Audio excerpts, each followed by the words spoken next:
Welcome to Armchair Expert. I'm Dan Rather. We have a spunky episode today.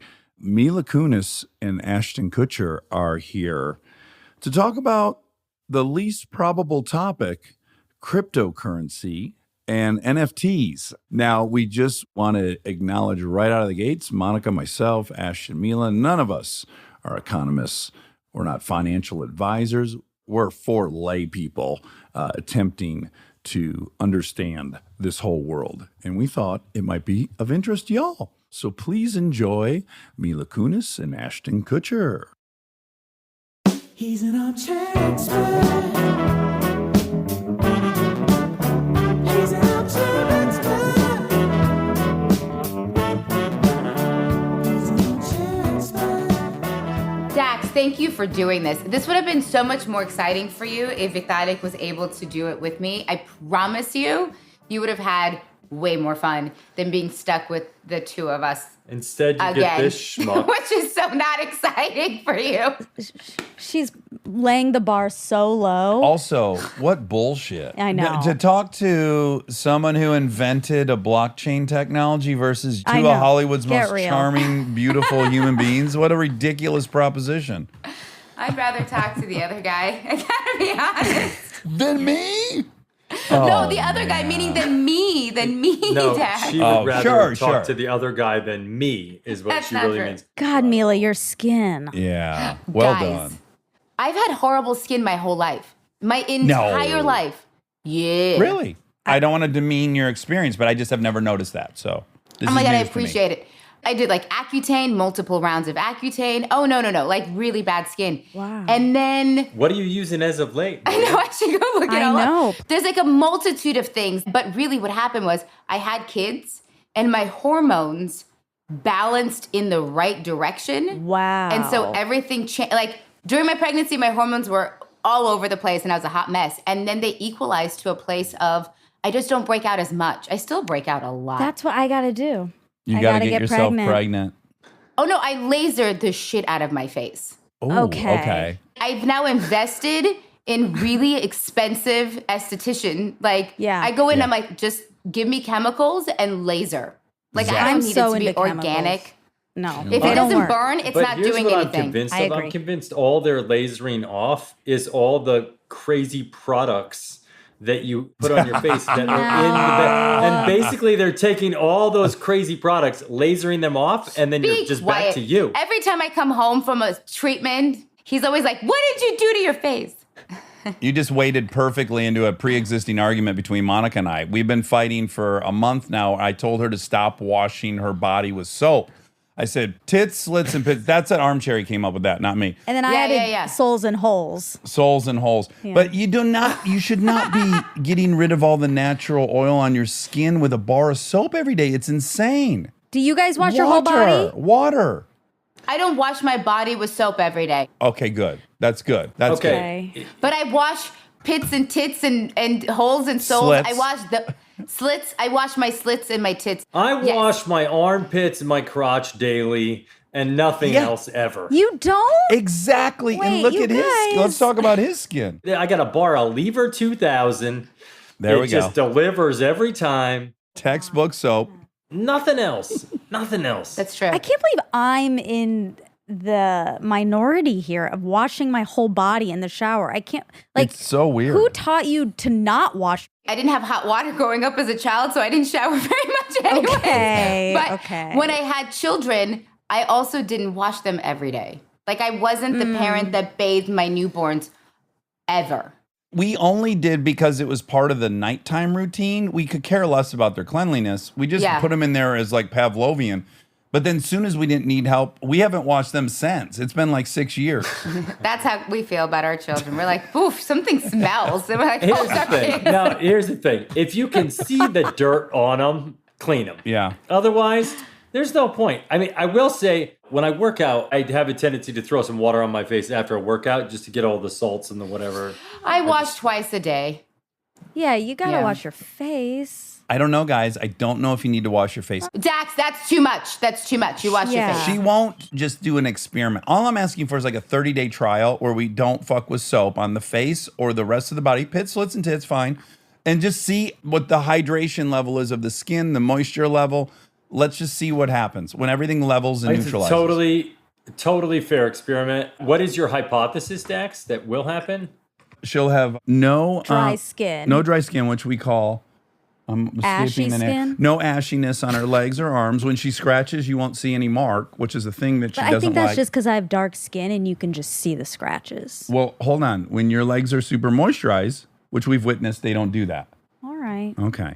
So it's just a very small request. It's a 30-day trial. What do I do for oily skin? I have very oily skin and I break out. But you Dax. have oily skin because you're washing your face so much and your body's trying to push all this oil out to re-moisturize what you're stripping off twice a day. I agree with Dax on this one. Yeah, Okay. twice a day. With Dax on this. Twice a day with two And- different types of cleansers. Me too. Yeah. Yes, and I feel bad for you guys. It's not your fault. You got sucked into this terrible treadmill of pressure to this and that. You're all victims. I'm just saying it's time to just let the skin be itself for 30 and see where we're at. Your skin has never looked better than what it looked during COVID when you weren't putting makeup on every day.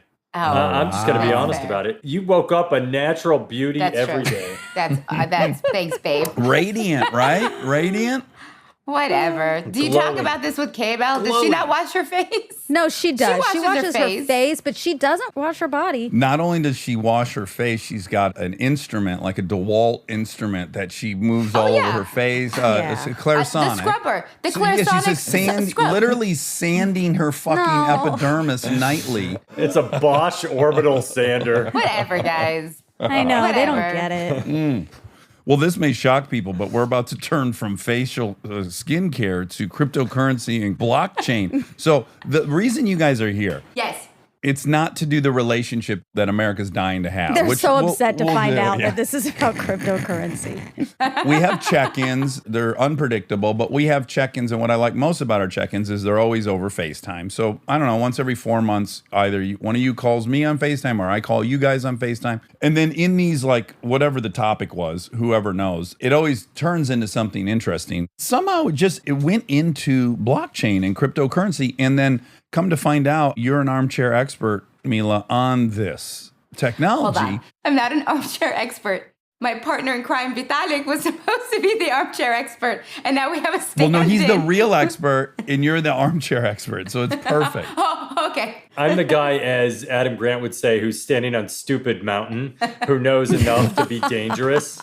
If ever there was a whole episode dedicated to the Dunning-Kruger effect, we're going to have Yes. 4 non-economists talk about cryptocurrency. This is Honestly. beautiful. Oh, the comment section. I can just feel it. I can feel it But- raging. Monica, just monitor it well. I thought what would be appealing about it is ultimately you are talking with lay people all over the place about cryptocurrency. Everyone's trying to wrap their head around it.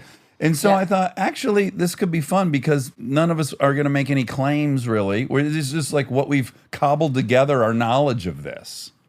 Correct. And you guys, I'll say, are on slightly a different side of it than I am, but I'm a very open-minded human being. So I would think best to start with, how on earth does Mila Kunis get interested in blockchain? Fair question. So 9 years ago, Ashton started talking about cryptocurrency in our household. When Bitcoin kind of started, he was like, I'm going to invest in this thing called Bitcoin. I was like, this is a bad idea. And I've said this before, and this is the truth. I was like, I don't get it. There's no FDIC insurance behind it. How do I know it's legal? This is bad. Don't do this. And he was like, I love you. I'm doing it anyways. And I was like, cool. Cut to 10 years later, and I was like, thank God that you did listen to me. I'm so happy we got into crypto. Okay. So then in the past year and a half, I kept hearing this thing called NFTs in the household. And it was like NFTs. And then he started having a fund that was dedicated to NFTs. And it was like all this. And I was like, what is an NFT? And he starts explaining it to me. And I was like, so people are buying digital art, so to speak, or like entertainment, but it's only in digital form. And I was like, but then can I print it out? And he was like, well, no. I mean, Well, you you can, could. but it doesn't mean anything. And I was like, so then I don't understand what's the point of having it. And that was my biggest obstacle to overcome, was like, I don't understand, if I can't hold it, what does it matter? And then he kind of kept explaining it to me in really mundane ways that made me go, oh, wait, this is actually really cool. And then the idea of a decentralized system to me started making sense, right? So before I was so against it that I just refused to let it even make sense. That I was like, this is above my head. I don't care. And then finally, given the time that we had in quarantine, I allowed myself to actually listen and understand the basic concept of crypto, the world of crypto, and the benefit of it, and how I do strongly believe in a decentralized system. I'm not a person who doesn't believe in the centralized system shouldn't exist. I think both can coexist. I know there's extremists who are like, this will take down the centralized system, and that's very possible. But I do believe that you need to have two. It's almost like having checks and balances. Well, really quickly, this episode gives me great fear because if I know anything about people that are into crypto, it is a religion. Like there are people that, let's say I said something negative about one of the cryptocurrencies and then by some miracle it went down in value. I do think people would try to murder me. Like I think they're that passionate about crypto. But equated to like a stock. Like if you were somebody of a high power and you went and decided to shit on, call it Target or Walmart, and all of a sudden the stocks drop subsequently, and you're a person of means or you're an influencer. You're right, but this is where I would lean my argument on is that people who invest in Walmart don't tweet all day long about how Walmart stock is the greatest thing in the world. People who trade cryptocurrency are very into it and they're very outspoken. I definitely think it represents a lot of things, one of them being kind of a movement. It's kind of a punk rock movement. It's kind of a rejection of brick and mortar institutionalized hierarchy. Like it is definitely deeper and more symbolic than just monetary means, right? Okay, so here's what I kind of always try to translate it into is it's almost like being in a company pre-IPO. And this is not like it's a publicly traded, like, so anybody can buy a stock, but you're no longer responsible for that company. You can buy into that company and you cross your fingers and you hope that that company does well, but you have no control over that company. This is having some sort of control over a company before it goes public. This is having say, this is having investment, this is having stakes in something that matters. Skin in the game. That's the bigger difference. Yeah. I would actually Come pop in, Bubby. There's only half of This is No, going I to would be actually the funniest thing to witness because anytime Kristen and I have like shared knowledge on something, it's just always the most fertile ground for something. So anyways, continue. Do you think there's going to be a fight? No, I just think watching lovers navigate, not correcting one another, but also trying to help one another. It's just a very unique, it's a lovely thing to Dax? witness. You're like spot on. By the way, we got in an argument earlier today about definitions of blockchain. So it's not. Oh, it was heated too for no reason. Well, it's not heated. wow. It just. But it was an argument that was so dumb. There's no point in it. It was a dumb argument about the definition of a blockchain. So here what I would say. I feel like in the world of Ethereum, in the world of Bitcoin, in the world of these sort of larger, more ubiquitous tokens where there's a little bit more market stability. If like you came in here and just decided you were going to spend your entire time destroying Bitcoin, somebody's probably going to say, you don't know what you're doing. You're not that smart. You don't understand what's going on. But I don't think you're going to have the same hostility that you would get if you started attacking like a Dash or like a Neo or Two words I don't even know yet. What are those? What are dashes and neos? they're like proof of stake. Oh, this is what's proof of stake? What's proof of concept? This is like super nerd talk, but you got to just dumb it down a little bit, like a little. They're just, let's just put it this way. So they're earlier in their life cycle. So they're a little bit more fragile. So market movement, when you have fewer people holding a coin, it becomes far less stable, right? Because one person within the network can move the market. And so if you have the influence that you can drive 5,000 people to sell their Bitcoin, you're not going to tank Bitcoin today. If you have influence, you can move 10,000 people to sell their Bitcoin, you're not going to move Bitcoin today. If you have influence where you're moving 1 million people to sell Bitcoin, you create a sell spree. And what happens is in these early chains that are like somebody's trying to establish a new token, if you start doxing that token and you create a sell, a lot of the people that are in that token are speculators. Like it's like basically they've sold the family farm and moved to San Francisco because there's this new precious metal that somebody told them is going to be valuable. And suddenly you went, copper's not worth anything. And now all of a sudden the market's gone for copper. And a lot of people go and that probably financially shouldn't be investing in cryptocurrency. And they invest in these early tokens or these Dogecoin or like whatever it might be, because they hear that Elon Musk is hot on it. And then all of a sudden Elon Musk turns on it and it tanks. And you go, yeah, because it was a fragile non-utility token anyway. I've had this in terms I more understand. I've had this in terms of like owning an IPO, then it goes public, and you realize there's very few people holding this stock. So you're looking at like, what's it selling for? Well, fucking sometimes not a single share sells for 3 weeks because there's so few people have it. They don't want to sell it. And then, it has a dramatic impact on the price when one person sells it. And then over time, it gets more stable. So that part I get. Because of that, do the cryptocurrencies compete? Like, would Bitcoin try to take down one of these new ones to make them, whatever, the more dominant? I don't know what I'm saying. I don't know to say that they don't is probably not true. People are going to say no, but of course they do. I mean, everybody kind of wants what they're invested in to do well. But a lot of people have a little bit of Bitcoin and a little bit of Ether and a little bit of, probably not Dogecoin, but like you diversify. Yeah, there's some things that are like more anonymous that you can utilize that have these thing called tumblers that cause people to completely obfuscate your identity. And there are like a couple of those that are like the more popular ones. They compete with each other. I would say Ethereum is very different than Bitcoin. They're both sort of proof of work, similar sort of conceptually, although Ethereum's probably moving to proof of stake, which, by the way, I'll stop this nonsense talk. Fundamentally, like Ethereum can do these things called smart contracts, whereas Bitcoin is really just a store of value. And so they don't really compete. There's a certain market share, right? And each one of these coins, tokens, are trying to get more market share. And they're competing with each other, right? Like in so much as if X number of people are buying crypto today, you want more people transacting your crypto because transaction velocity equals value. And unless the crypto market grows, which is more people are buying cryptocurrency, then there's only so much room to play. And it's so new too, right? Like everyone's waiting to see which one could potentially be like adopted globally and be the hegemonic currency. Like the only crypto that is the US dollar. Yeah, maybe. Isn't it El Salvador that accepted El Salvador that just made crypto? Bitcoin its national It's national currency? Yeah. That is Oh my so God. wild because built into the Bitcoin is value growth. Wouldn't that just translate into inflation? No, because you can fractionalize a Bitcoin. Yeah. Right. Or maybe it's reverse inflation. If the whole country's dealing in it and then it goes up by 100%, then I suppose their buying power just went up by 100%. So I guess maybe it's the opposite.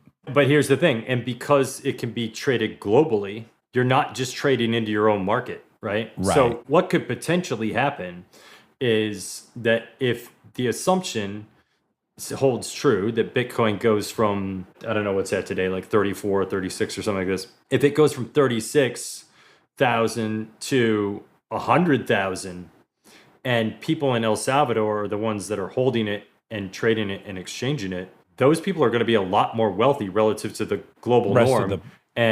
El Salvador isn't a giant country. Like you can go right next door to the next country and suddenly you're the wealthiest person living there. Wow. Okay, so let's do some fundamentals. So really quick, you said NFT. Here's my understanding of NFT. This is the example that kind of got me to understand it conceptually, which was originally someone approached the NBA and they licensed or got access or bought whatever, specific frames of basketball players scoring layups. And so those got digitized in a manner where we know that frame basically has an ID number now, and people would buy it, and they own that image for life, and it's all kept track on this blockchain, decentralized system where everyone that trades in NFTs could track who owns what. So there'd be no way to claim you own something that you didn't, in theory. Correct. So those guys that you're speaking of, his name is Mac. And he's the one who brought the idea to the NBA. He's who I partnered up with for my NFTs. So then that happened, and I was like, okay, I kind of get that. But then I was a little confused, like, well, how does one utilize that asset? Can they then license that frame to somebody if they wanted? Like, do they own basically a copyright? They can resell it. Can they license it, Ashton? It depends on what the smart contract is. So in the case of NBA Top Shots, no. But everybody Okay. makes their own smart contract. But- you do create your own depending on what you're selling. The metaphor that sort of speaks to what's happening here the best is if you think about an Andy Warhol print, why is an Andy Warhol print more valuable than a poster that I could have went and bought when I was a kid at Musicland for $10? Because they made a limited amount of the prints, or? It's a supply and demand. There was a limited amount of the prints, and somebody certified that Andy Warhol did this at this period of time, right? Mm-hmm. And that's what makes these Andy Warhol prints, and they're prints. They're like one of 100, one of however many. It's what makes those prints more valuable than the poster that Joe Schmo goes and sells at Musicland. But just because I bought a print of Andy Warhol doesn't give me the right to go commercialize Andy that Warhol. Andy Warhol and create my own posters and sell them. The estate has to do that. So, Right. and when you think about what these NFTs really are, what they really are official prints of a piece of art. So you can't call it art. Fine. You can't call it art. Fine. Here we go. Official. Here we go. I mean, You can't call it art. okay, fine. We should have given you a buzzer. Meh. Meh. They're official prints. I'm so quiet. I feel like I'm doing really good. They're official prints that this thing happened at this moment in time and was Right. was minted by the creator. So why is like a handwritten letter from Thomas Edison valuable and we exchange it today for like X amount of money, right? If it's handwritten by Thomas Edison, why is that any more valuable than the first email that Steve Jobs ever wrote on a .Mac address? I can't buy the first email Steve Jobs ever wrote on a .Mac address because it's digital and therefore it's infinitely copyable and nobody knows which one is the original. But if Yeah. you were to be able to find the original, suddenly that is just as valuable as a letter written by Thomas Edison. That's So a if you- great analogy. You Yeah, just that nailed was that good. right in the tush. But this gets so complicated. Like the NBA play, they just high five. We've used this analogy before, and at one point amongst ourselves, he busted out like a Vegas analogy, and I was like, no, He that went makes rogue. it seem horrible. That's a horrible analogy. Never use this analogy. He's like, it's kind of like, and I was like, no. Yes, he went Yeah, rogue. You yeah. lost him. You lost him. Okay, but let's say so. Michael Jordan is scoring whatever, and Yeah. that is the image. But how Yeah. do we say that belongs? That's just like a memory in time. Like, how can we say that doesn't belong to Michael Jordan? Because the NBA owns that Michael Jordan dunk. And the NBA has now minted that dunk as the official moment. Why are these basketball trading cards worth anything? They're worth Right. something because we say they are. Yeah. They're worth something because somebody wants Kobe's rookie card, and Kobe's rookie card got more valuable when we knew there was no more Kobe.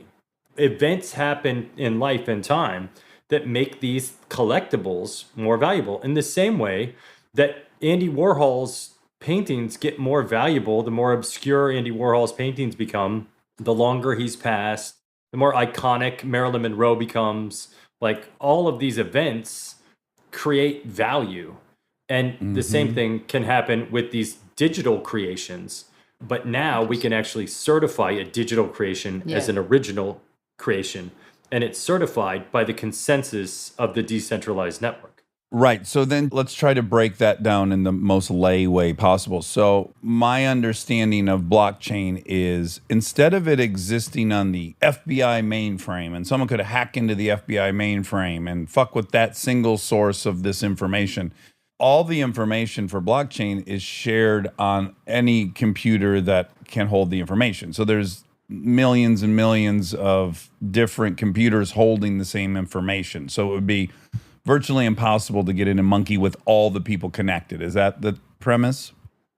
Yeah, I would say that's exactly right. Ashton has more of a consternated look on his face, like he can't fully lop onto that. That's right. You're depending on the collective resolution of truth. Yes. Yeah, That's I would completely yes. right. Yeah. I have to Right. like No, that's just right. He's got to He put has it. to I get it. He's gotta I put get it it, but through here's the AI. thing. No, but I'm putting it through the filter of the dude in the comment section who's going to be like, this is Yep. just, you guys are bastardizing what this is. And I'm like, I hope those comments exist if we are, because I don't want Sure, to. tell us. Sure. Yeah. But Mila, you can't be the last person on planet Earth that knows Ashton's AI, are you? Are you the only person not in on the secret? I'm like, baby, wake up. Turn on, baby. Turn on. She's a Russian spy, and I Yeah, I buy that. He's this statuesque, beautiful creature who's known for comedy, but then loves investing. What are you Yeah, it talking doesn't make about? much sense. This makes sense to you? Yeah.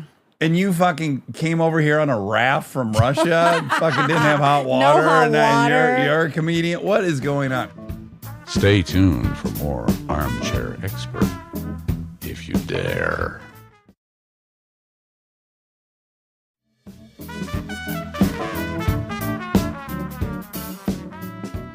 Okay. So I would say this is similar to like if I'm around people who are very critical of Scientology, I've got a great argument why it's no different than any other religion. And then I'm with people that love Scientologists, then I have the other information to fight them on that. So I'm going to try to lay out both fights that I have. So Okay. first and foremost, I would say, as everyone's knee jerk to crypto, I think is generally like, what are you talking about? It's not real. There's nothing tangible. It just exists in y'all's mind. To which I would say, as we all agree, money is a story. Yoav Harari. Yeah. Yes, there is no such thing as money. We all agree that we trust this piece of paper to represent value. Yeah, so because I accept that our current money system is completely a story as well, I have to say any story is a story. Like your complaint about crypto can't actually be that it doesn't exist because our money doesn't either. Yeah, just So paper.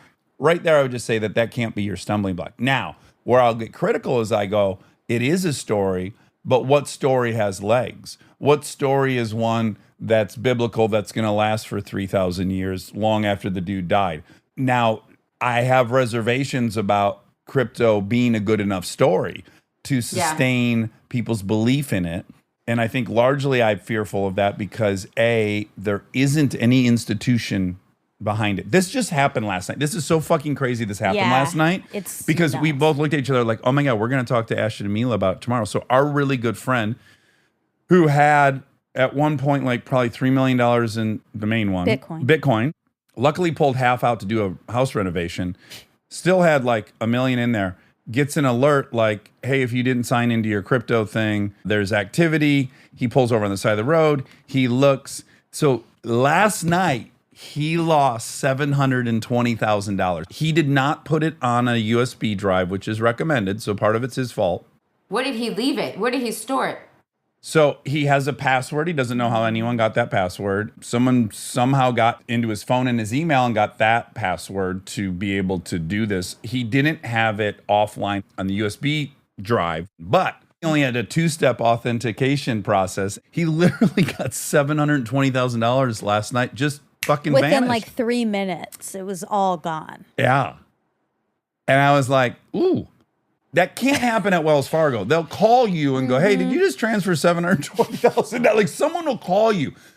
A, there's no one to call. Like he's like, the most maddening thing about this is like, who do I call? Oh, right. There's nobody to call. Okay, this is like, when airplanes crash, people are like, well, I'm not flying in airplanes anymore because they crash. And you go, wait, no, you don't understand. There were like 5 redundancies that somebody overlooked. Okay, so step 1 in this process, he should have never had his backup keys on his main system. And he should have had them on a thumb drive, no question. And he admits that. Step 2, he could have kept it in cold storage, but he didn't. Tell Yeah, us what what's cold that? storage Yeah. is. Yeah, you should Cold explain it. storage is where you can move all of your cryptocurrency to a machine or a drive offline. It's not even online. Nobody can get to it. Like, unless they come and Right. steal your physical So, thing. like, for instance, a lot of people that have it They move it with them. Like you can literally physically can take it on a drive. So, like don't lose your drive. So that's step 2. Step 3, most good custodians have a system in place that is co-authorization, where you make somebody else an author on your account as well, and you can't make a transaction until multiple parties approve of it. Like the nuke keys. Exactly. The next thing is that most custodial accounts have transaction limits that you have to set, and you can't just go in and reset those transaction limits without having a second party agree to that. The last thing is like just simple 2-step verification on whoever your custodial login is. All of those things. That's 5 things that this one individual could have done. He feels terrible. But all that to say, the no one to call, you can't call insurance. Like it just existed mentally and now it doesn't exist mentally. It's just wild. It's just a wild thing. How does that not fit into your own personal values of You're responsible for your own actions. self-responsibility? Yeah. How does that not align with that story? I know. And if I were you, I'd be making the argument like, oh, yeah. And guess what else? If he had a fucking briefcase of $750,000 and he took it to the bus stop and then got up and got on the bus and left, he'd lose that too. And there'd be no one to call. Yeah. This one actually comes more protected than the bank. I really genuinely believe that you can have more money in crypto than you can have in a bank. Everybody tells you don't have all your money in one bank, right? Like that's you always hear like put a little bit in this bank, put a little bit in this bank, like if you have over a certain amount of money, they're like spread it around. Crypto, you don't have to spread it around. Like you could actually just have it, but just be swift with it. I store all mine in my friends' houses Mattresses. and loved Yeah, me ones, too. cars that they Same. buy. Oh, really? Oh, that's good to know. Monica, open your trunk. Awful story, by the way. Yes, and it wasn't to point out the weakness of crypto as much as, oh yeah, when there's no institution behind it, Yeah. and you're in that crazy position, that's just a unique aspect of it where it's like, yeah, that's that. Like over You have and no done. one to blame. Yes. Yeah. Okay, so what are the other speculative negs that you have on it? Okay, so I think it's almost like it's up against the same problem that marijuana is. The fact that you have this federal law that prevents you from using credit cards to sell marijuana in a state that it's legal is so bizarre, right? So you can't be doing your transactions in a bank because that's federally insured. It's federal, so you can't be running money that's illegal through there per the Fed. There's a similar dynamic with the crypto, which is like if no country is going to adopt it, although I'm learning today that El Salvador has done so. Yeah. The shining star of El Salvador has anointed this as the most authentic version of currency. They got Yes. You know, with the exception of them, when you look at the currencies that have had staying power, it's like people would love to be off the US dollar, but we've tied oil to it. 100 years ago, we tied oil. All oil globally is based on how much US dollars per barrel. That's maddening to some people, but because of that commitment, it has safeguarded the dollar in so many ways. Also, the people have lent us so much money that they can't let the dollar collapse. They'll never get paid back. There's all these mutual kind of safeguards built in because it's so inextricably tied to big institutions, to big oil, to global. So I just wonder how it ever achieves that part of the story. Well, let me ask this. Does the existence of a cryptocurrency obfuscate the need for the US dollar? Or can they both live In the same world? Like, can we have an international global currency that everybody has, holds, and appreciates, and also carry and hold USD and or pounds and or euros and or yen? Can they live in the same world where I go, I'm not going to tether 100% of my stored value wealth or my exchange power in my national currency. I want to hold my national currency and I want to hold the global currency at the same time. And I sort of look at it as Both can live in an the same anti-fragile hedge that is saying, okay, there is going to be a good portion of the population of the world for quite some time that is feeling like a have-not and feeling like the system is fucking them over. That's going to happen. And as long as that happens, people are going to want a decentralized storage of wealth that is global and buoyed by the global belief in it. And so I think most people minimize it to, okay, USD or crypto. And I think it could be an and equation. I think we said it earlier that both can live in the same place. Really hardcore crypto people really don't want a centralized system. I will tell you, we are not those people. Sure. We There's do a think spectrum. both live in yeah. the same place. But I'd also argue that there's a secondary, maybe potentially it will become the primary utility of crypto, which is the smart contracts that create sort of decentralized exchange systems around all kinds of things. And where you're actually using blockchain technology. And ETH is what allows that to happen for the most part. It's the most predominant version of that, which, by the way, ETH doesn't necessarily, from a utility standpoint, stand in the way of the value of any other cryptocurrency or the USD. Well, the friend who just got robbed, when we spoke, I said my understanding of Ethereum versus Bitcoin or any other thing is that Ethereum actually has the blockchain technology that will allow everything going forward in media, in music, all these different things. That'll be the technology by which we authenticate everything. I also like this diverges a little bit. Like one is a conversation about Bitcoin, another one is about Ethereum. And I do believe that that technology will be how we come to authenticate everything of value. So I may think the future of Ethereum is enormous because of the technology, but I might not believe. Here's my issue with the Bitcoin really quick, or just any cryptocurrency is what you have that you don't have in the other currencies is competition, which is just wild. Like if it resembles at all the trajectory of the internet where it's like, it's Yahoo, they're on top. AOL's buying Time Warner. Like they just all collapse. It's like, it's just a revolving door of what site's working. Like then it's Google, then it's Instagram. Guess what? Facebook is on the way out. MySpace doesn't exist anymore. I don't know how in a world where the monetary system's competing with other ones, it seems inherently destructive. It's a What do we solid think point. about that? I mean, I think that there's a version of it that I do agree with you because it is the people jump ship so quickly where they're like, oh, I got to bail. But it's because they have nothing invested in it. They have no invested interest in Google or Yahoo or AOL other than they just spent some time putzing around on it. Versus any sort of ounce of crypto versus ETH or Bitcoin or whatever, Doji, any of it, it's physical, something that they invested in, it's a system that they believe in, that they're now invested in, that they want to see thriving, because the more it thrives, the more they thrive, which I go back to my concept of it's a pre-IPO. If I was an investor in AOL before AOL went public, I sure as hell wouldn't have jumped ship out of AOL to Gmail, right? Like I would have stuck it out because I had something in there. That is the grounding force behind crypto, is that everybody is in it for it to win.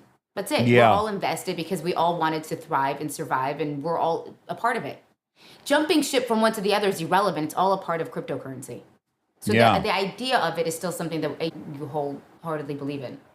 But I wouldn't be like, oh, Bitcoin's doing great. I'm going to sell all my ETH and go on Bitcoin. It doesn't work that way. Like you're still so invested in ETH and you've seen it. You still want to keep your money in it. I guess in the most like tangible sense, it's like if we had 5 different US dollar currencies that were always competing with one another, like, oh, they're printing green bills in Pennsylvania, but the West Coast got rainbow bills. Oh, maybe I like those. The constant option would just make you lose faith in the previous one, then you'd adopt this one. I don't know. It's just interesting. I guess you could say that currencies have always been competing globally, but domestically, it's just an interesting thought. There's really only 2 big ones. It's like you're not really concerning yourself with 30 big different types of cryptos. You really are concerning yourself with 2 big ones, which is Bitcoin and ETH. And the bigger difference is, how about this, is that Bitcoin you will run out of. There is an end to Bitcoin. It's finite. Yes, ETH is not. Right. Wait, what do you mean it's finite? So when they created Bitcoin, they created an exact number of Bitcoin. I don't know how Correct. many it was, but 100 million or whatever. Yeah. That's that. It's kind of Well, like that having a seems gold standard. Problematic if you want everyone to. Well, it just keeps getting fractionalized. So as it gains value, now you're trading in 1/80th of a Bitcoin. Exactly. Oh. It doesn't, everyone thinks that it's all 1-to-1. So it's like, oh, you can only sell 1 ETH. You can sell 1/1/8. You can sell Yeah. a fraction of a one. You say I'm going to say $100 worth, whatever that equates to. It's probably like 0.0002. Like it's something so minuscule. Yeah. Is there a reason they capped it? It's just a supply demand curve that they were trying to create in order to motivate. So, and it also motivates miners to continue to process new blocks on the chain because they get rewarded by processing these transactions. They get rewarded in said cryptocurrency.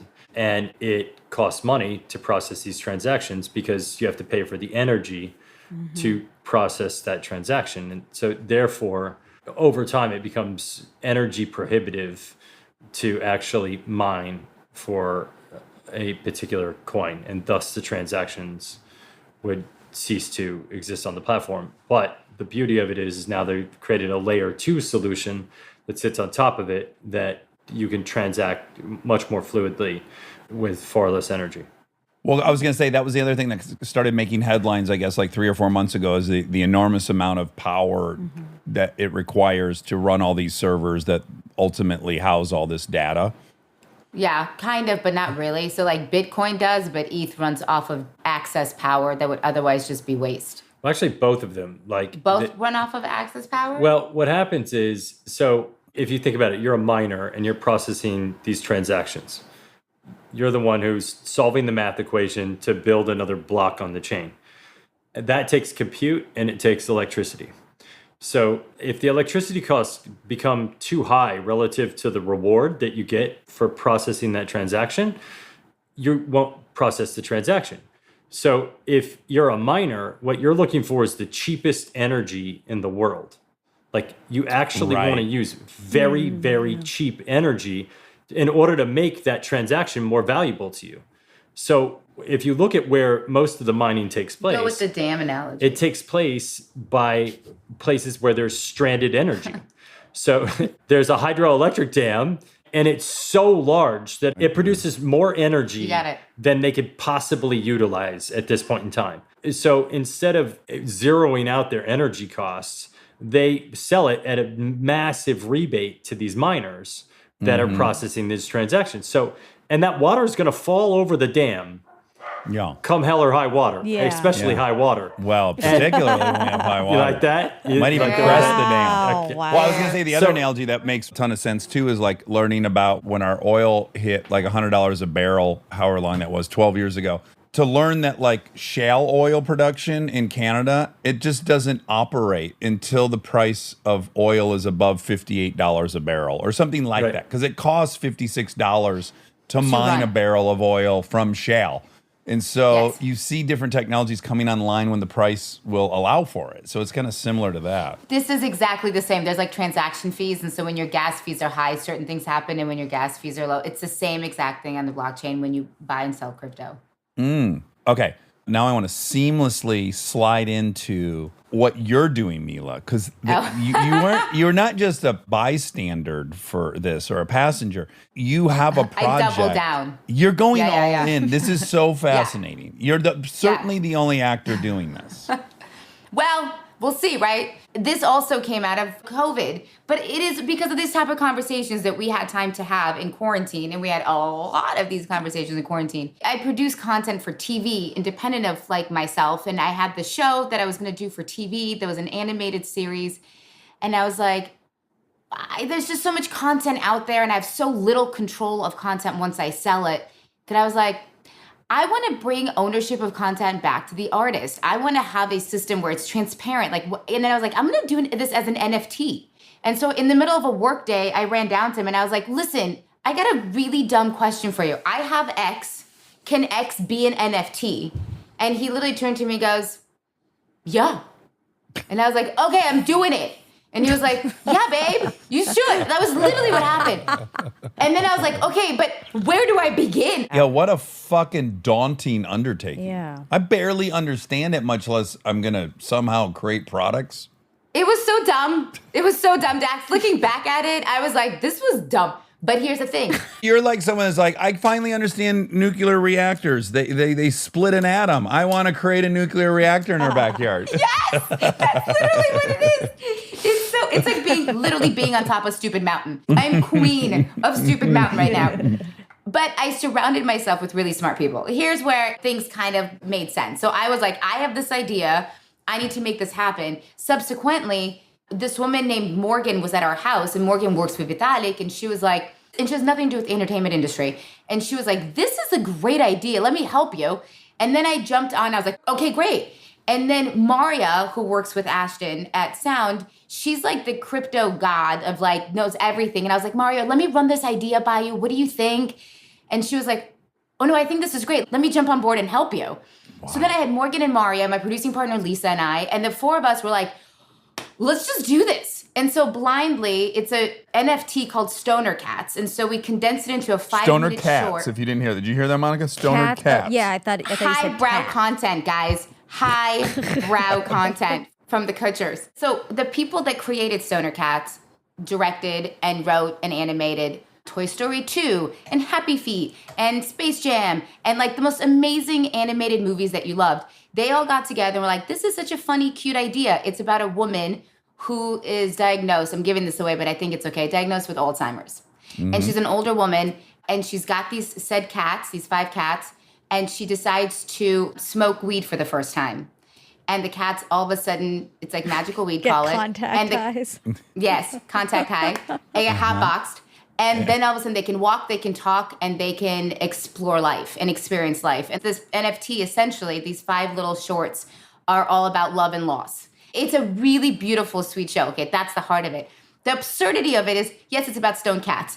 So I called people, because by the way, NFTs, it's decentralized content. So I'm like, I have no money. We're all working for free until one of us makes $1. And we all make this $1. We're all splitting it equally. So you're in this group together. And I called a handful of friends and I was like, hey, I'm going to throw a crazy idea at you. I'm doing this. Do you want to jump on board? And every single one of them was like, yeah. And so I can't say who it is because in the NFT world, they do these drops. And so they want to reveal it in a very specific way. I have it on good information. Stone Cold Steve Austin. Hacksaw Jim Duggan. Who else, Kutch? Sylvester Stallone. Sylvester Stallone. Jerry Brown. Tommy Chung. Monica, help. I'm sorry. Vince He has to get it Neil. out, you know.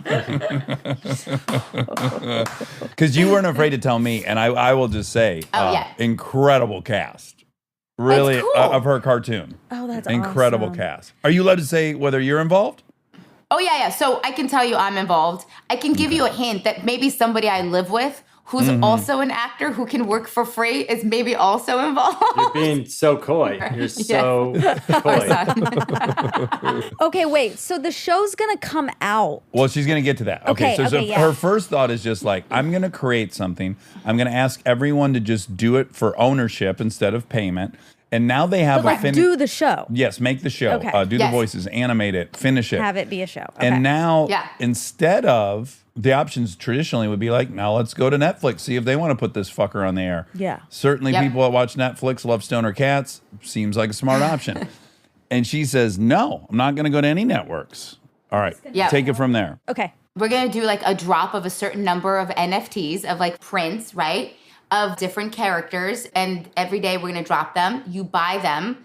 And that is essentially what the cost would be to view the content. So it's you get a personalized token. So every NFT is essentially a token. It's a minted token that then gives you access to watch our little animated shorts. So here's the beauty of it. The beauty of it is that with the token, you have the right to watch every show that gets made in perpetuity. Yeah. Beauty of this We're thing, releasing the first one as a 5-minute long one, and then there will be follow-ups. assuming that the sale goes Assuming well. that people So- buy the NFTs and allow us to make more, then yes. But what it's doing is like flipping the traditional media model on its head, where you go, we're going to see if people want to buy this and watch this. And if Yeah. they want to buy it and watch it, then you reverse finance the show that way. And that way you're making content people actually want to see instead of guessing what they want to see. And then your NFT, your minted token, is a beautiful piece of art. It is created by the animators out of your favorite, most beloved movies. Well, and I'll say, if you look at, I don't know what Mickey Mouse's first foray into film was, but I think it's like Steamboat Willie or something, maybe one of the first cartoons. Sure.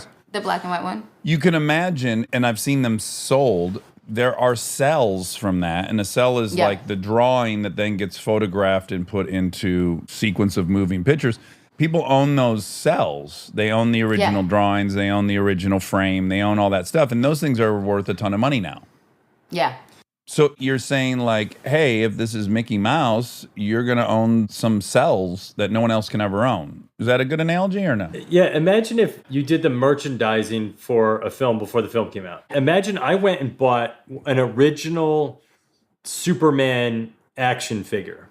And because I've got that original Superman action figure, every time I show up to the movie theater for a new Superman film, all I got to do is show my action figure and I can come see Superman. It's like for perpetuity. one of the cups at 7-Eleven back when they did that. You could get that big old ugly big cup. That big gulp. That big gulp. When you had the big gulp, you could just walk in with that big gulp. Yeah. The cup is like 7-Eleven. 70-ounce big gulp. It's a real expensive big gulp. It's a really expensive big gulp because it costs a lot of money to make animated content. Wait, so yeah, how much would it cost to get a token? I have to see what ETH is worth at, but it's So around. people call I would say- Ethereum ETH is Yeah. short.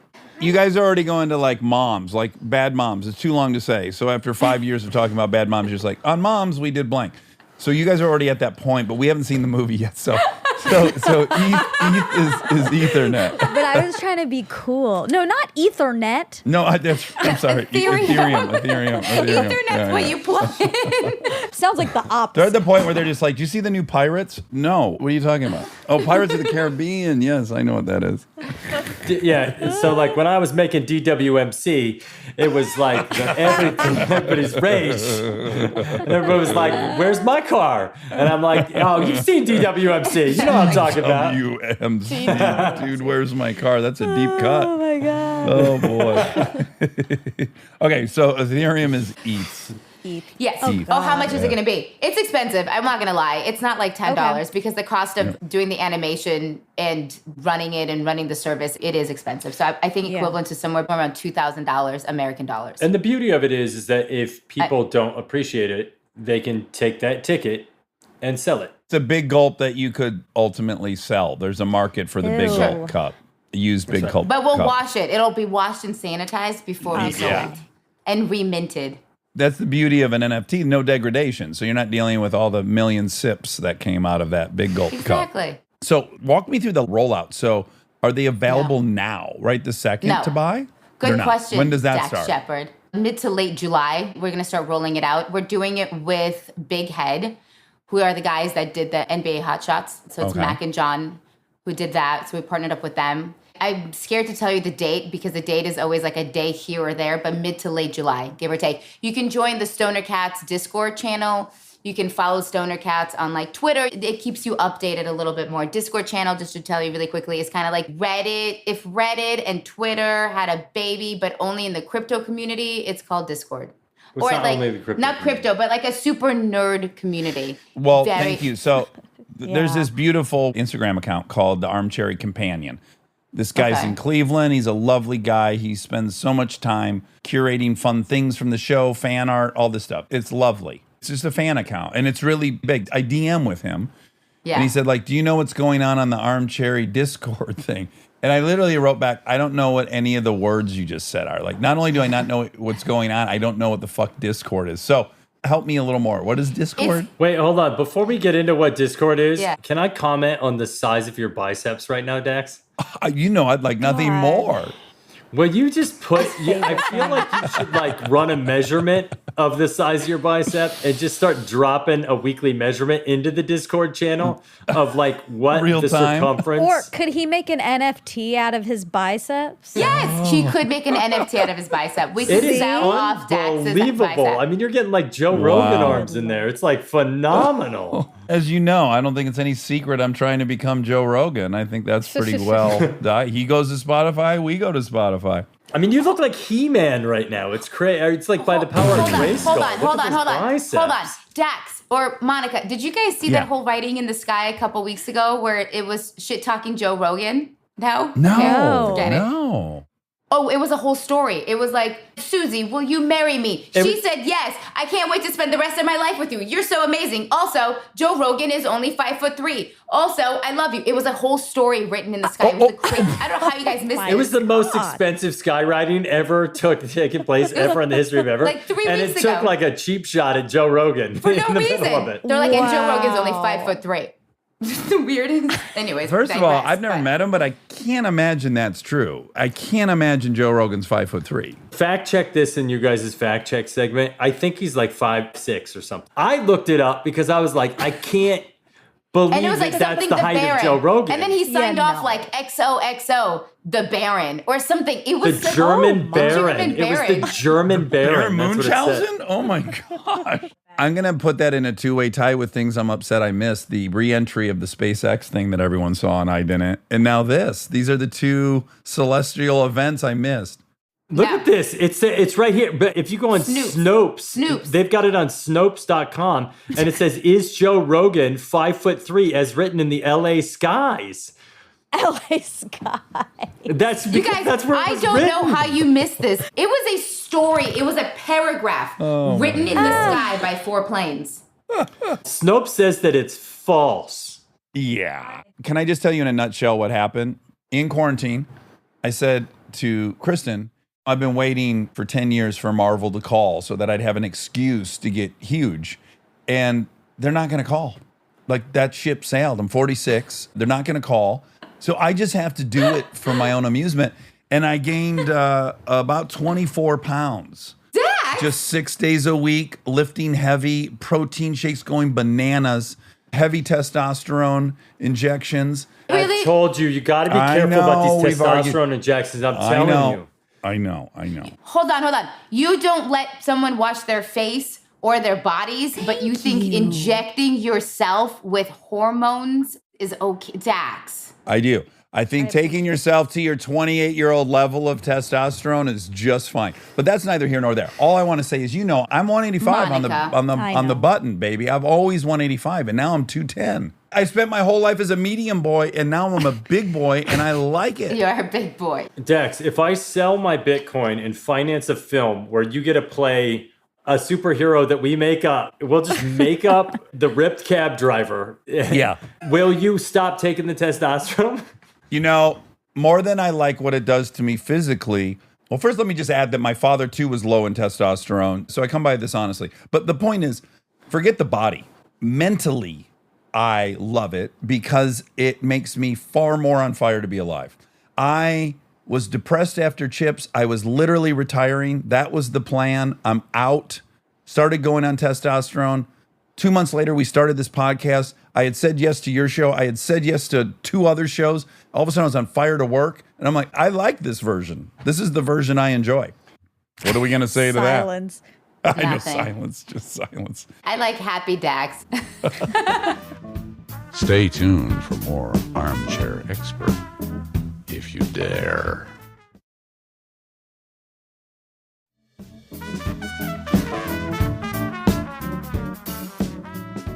All right. Okay. So you buy the NFTs in July, but now how do you distribute Stoner Cats?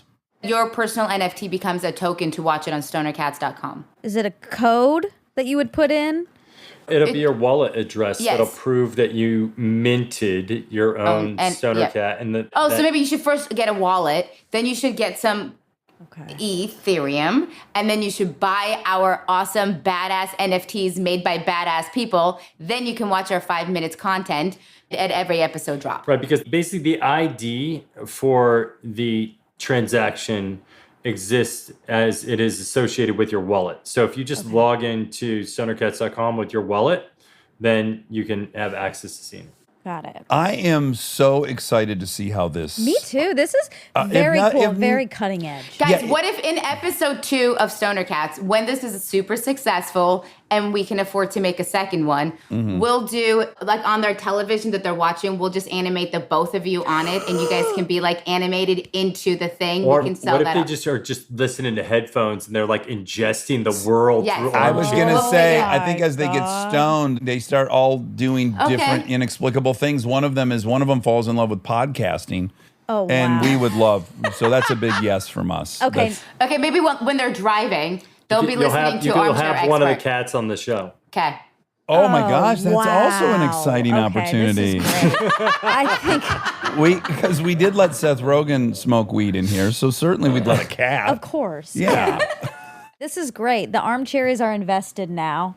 Yeah. They're going to want season 2 to have us. You're right. You're right. Exactly. So if you want to see Monica and Dax in episode 2 appearing as a character in the show, then they have to come and sell out our NFTs. And hopefully a cat will come to terms with some trauma they've experienced and we'll help them work through that. Oh, all these cats have trauma. They're all like personalities of little traumas. It's very sweet. There isn't a cat that hasn't fallen out of a 3rd or 4th floor window. Just that's just standard business for a cat. They're going to fall out of something so high. They're all walking around with that. They remember. Maybe. These cats now can walk. They're special cats. Yeah, they're hominids. They're bipedal. Yeah. Bipedal. Bipedal. I mean, they're forced to pee and poo in the place that they pee and pooed every day, day in and day out. That's got to create some Big time. Oh my level God, of yes. trauma. PTSD. Yes, if your parents made you poop in the laundry room every day, And you had to go in there. and then they had friends over, Every and the day. friends were like, "What smells in this What's house?" that My smell? fucking It's kid. awful. My kid urinates in the corner. I mean, I Think make about them, the but trauma still. that creates.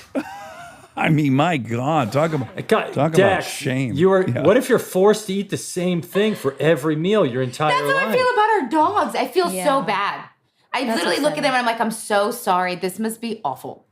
I don't, Mila. I don't, because if you watch enough Discovery Channel, those wild dogs, they're eating like old Yeah. rotten carrion. That's That's what you should feel eat bad poop for. and stuff. They eat No, each but other's poop. Okay. Yeah, but No, the but mountain that's lion, the good. mountain lion that was in our neighborhood, I mean, he was eating like a champ. It was deer one day, a cat the next. Oh, like, yeah. Just like those guys eat like champs. And Peter's meanwhile, gonna- these cats are stuck Stop, in a stop it, domicile stop eating the it, same stop thing it. every day. Jesus. Eating out of a can. Well, you know, our guy, P22, this son of a bitch, that mountain lion, he got into the LA Zoo, and this jerk ate a koala bear. What could be meaner? Oh, no, I It didn't fucking know got in and that. got his hands on a koala That's bear. horrible. So funny of all the fucking animals. Laughing. It's because it's such a terrible. I laugh when I get uncomfortable. Wait. honey. We were just at, hold on. We just took the kids to the LA Zoo and they didn't have the koala exhibit. It was shut down. And I wonder if it's because the cat ate the Of koala. course it is. The whole thing's filmed too. So this thing just leaps into the thing, snatches a koala bear, leaps out. He's got this teddy bear in his mouth. Oh, It's Dax- terrible. Wait, Dax, we had Yeah. this in our backyard. No. Oh, yeah. Oh, Yes, yeah. we had a mountain lion living in our backyard for 2 months. No. We called the city. Yeah. Yes. We called the city, and the city was like, there's nothing we can do about it. We don't relocate lions anymore. We don't do anything. It is what it is. It's not tagged.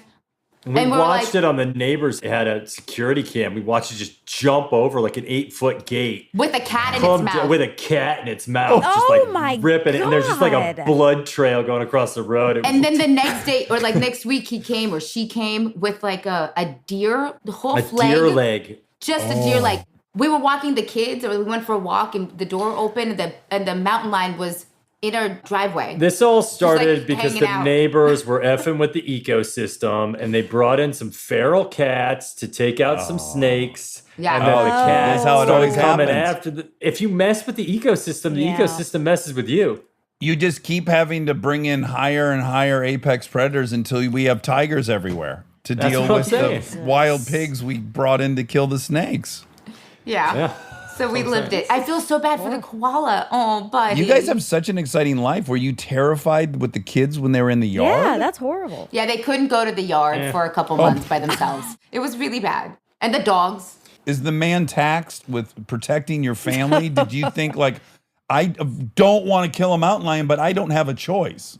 Yes, yes. Hold on. So a couple things. One, Yes. here's the thing about mountain lions. Oh my God. Mountain lions are deathly afraid of human beings. You can run a Wait, mountain can I lion. just tell a story before you go into Hold on. You can run a mountain Wait. lion off a predator. Let me just get to the funny part. Hold on. Wait. You can run a mountain lion off its own prey that it's killed Okay. by playing talk radio. I just Oh. turned on your podcast. You missed the you whole and funny Monica. part. I was like, listen, we're going to carry bear spray with us. We're going to Yeah. get your gun, load it. We're not taking the kids to the park without a gun. He was like, whoa, Yeah. whoa, calm down. Everyone has to wear full leathers at all times. I was like, ready. So he goes on the internet, and the internet says, because, we trust everything the internet says.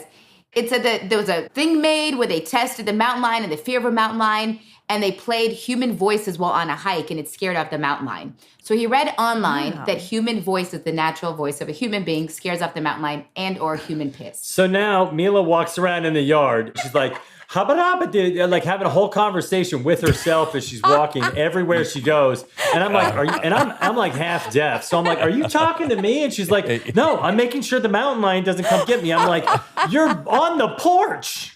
The mountain lion's not hopping up here. Can you imagine what a life better you Hollywood guys live. story than reading like in the front page of the LA Times? Two of Hollywood's freshest faces killed by mountain lion in backyard. Can you imagine? What a spectacular way to die. As much as they are afraid of voices, we must also recognize that like just 3 years ago up in the Oakland area, some dude was hiking with his kid, went to tie his shoe. The fucking mountain lion snatched a toddler. And the woman fought this thing and got her toddler back. So they'll also eat your toddler, let's say. You know what she should have been doing is like the rabbit goes around the tree and out of the hole. And if she would have been doing that mountain lion wouldn't But have Exactly. here's what he Would've started been doing. He started terrified. playing music in our backyard at 24/7. There was just music being played in our backyard at all times to try to. Now, there was one evening when the mountain lion showed up in the driveway. Yeah, that was not And funny. right as the sun was going out, and the neighbor and I, we had a pact that if any of us saw the mountain lion, we'd call each other. Don't. So This is. But please put a disclaimer, or Peter's going to come after you and or Dax. no, after this. I was Yeah. protecting family. We made it very clear. I would rather cut off a pinky toe than kill a mountain lion. But I would also cut off a pinky toe in 2 seconds to save my family. So let's just keep it all in perspective. So the mountain lion is in the driveway, and I'm out there with a mag light and a Glock sure. walking around, and the neighbor comes over with like an AR, and I'm like, "What do you got that kind of a weapon for?" And I'm like, That's how you "This guys will is just- die. The Yeah, mountain lion won't do a seriously. thing, but you and your neighbor will fucking shoot each other because you got spooked. Oh my God. All you would have had to do is go, "Roar!" and then you would have heard gunshots. Meanwhile, the lion was long gone by then. Oh yeah, and then the line left. I would have just shot in the air and scared it off. Yeah, let's start there. Unless he charges. Now the tables have turned. Okay, no one's going to kill a mountain lion. None of us have, and none of us will. So No. everything's No. hunky-dory. This is neither here nor there, but I was hiking with Lincoln when she was really little in Griffith Park, and we're just walking up this trail we've walked up 1.5 million times. And a fucking stag jumped out of the woods and crossed Oh. the path. And this was a huge deer. I did not know they existed in Griffith Park. I mean, this is like a 300-pound deer with a rack, and it was at a full clip and just crossed Yeah. the path. I was like, oh, if we were standing there, we're done. It happened to us. It happened. Same thing happened at Lake Hollywood. Yeah, it happened to us in Really? Lake Hollywood. Yeah, and it ran across But it like ran- the pavement. it was and like us. It So scared we were the that- sails out of me. The kids were on their bikes, and the kids went ahead of us. Shut the fuck up. Wait, listen. The kids are in front. The I don't even know what that means. No, fuck, forget it. Wait, I want to hear. Yeah. No, you know what? just- It doesn't matter, Monica. It's not that good of a fucking story. Okay. Stoner cats. Yes, stoner cats.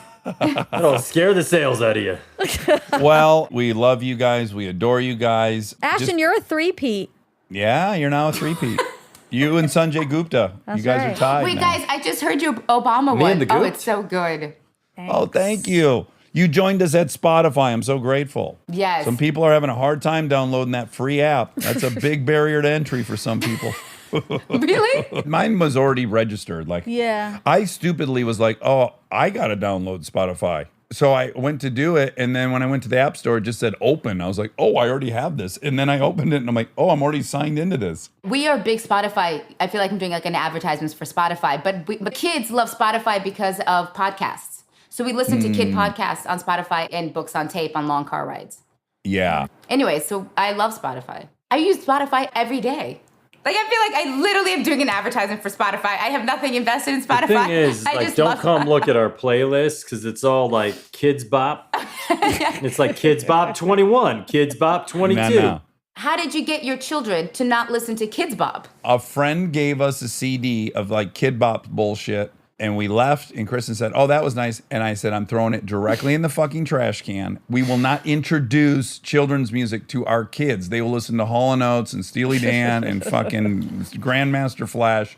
We're not going to do it. It was like a hard rule for me. I'm like, I can't listen to that stuff. So if they don't know it exists, who gives a shit? And so they never heard it. And now they just love, I think, good music. Oh. So What a response. We would have to do 100 takes to get that response. That was fucking Yeah, that's perfect. we're fucked. I don't know what to say. Oh, yeah, that ship has sailed. You guys are dead. It's over. It's like a tablet or something. Once it's infected them, forget it. It's over. I had the children listening to nothing but beautiful country music and like Bohemian Rhapsody. Sure. Our daughter could tell you that was Ella Fitzgerald and Louis Armstrong, the whole thing. And this one shows up With a with tray this of Bob. candy. bop and the Bruno Mars knockoffs that are like, Bruno Mars, you can't recreate Bruno No. Mars Uptown Funk. I don't want to listen to children sing that song. I want Yeah. to listen to Bruno Mars sing it. Yeah, it's like remaking Citizen Kane. Why are we trying that? let's just keep it. Well, listen, I do want to applaud us as friends that we've really kept our kids apart in hopes that your son will marry one of my daughters and your other daughter will marry one of my daughters. Because put the four of us retired somewhere, Yes. no one's getting a word in edgewise. I mean, no one is going to be heard. 4 broadcasters, no receivers. What a retirement. But it makes for a really lively dinner. Was that a comment on the amount that I've talked during this podcast? No, I'm really no. conscious of it. And I'm like, wait, did I just overbear it? No one steamrolled, but only as a result of great restraint. It took everything in me. I know. Me! Me too. I was quiet for a lot of it. I just kept going. I couldn't get a word in edgewise over here. You weren't quiet as much as you think you were, and you didn't talk as much as you think you did. That's my verdict. Dax, I was It was really very quiet. even. Very You even. were quiet. You I guys just did a needed great to settle job. this before you called cut, because if we didn't, tonight she'd be like, you just dominated this. You were talking over people. It was very even. It was very, very even. There was so much restraint applied, and we applaud you guys. Thanks, guys. Oh boy. If I ever had a gun to my head, and they say you must make love to a couple, including the guy, Don't act like to save humanity, you don't need a gun. I think this is my pick right you here. would do that anyway. You're right. I would. But I had to frame it in a way that it's know, not gross. I know. And it's Yo, super not guess gross. what, Dax? You're bringing the guns. You got 2 of them, buddy. I know. We'll see how much you guys hate that testosterone once we get between the sheets. You think I'm letting that hammer anywhere near my life? Get out of here. All right. Love you guys. Bye, Love guys. you guys. Bye, guys.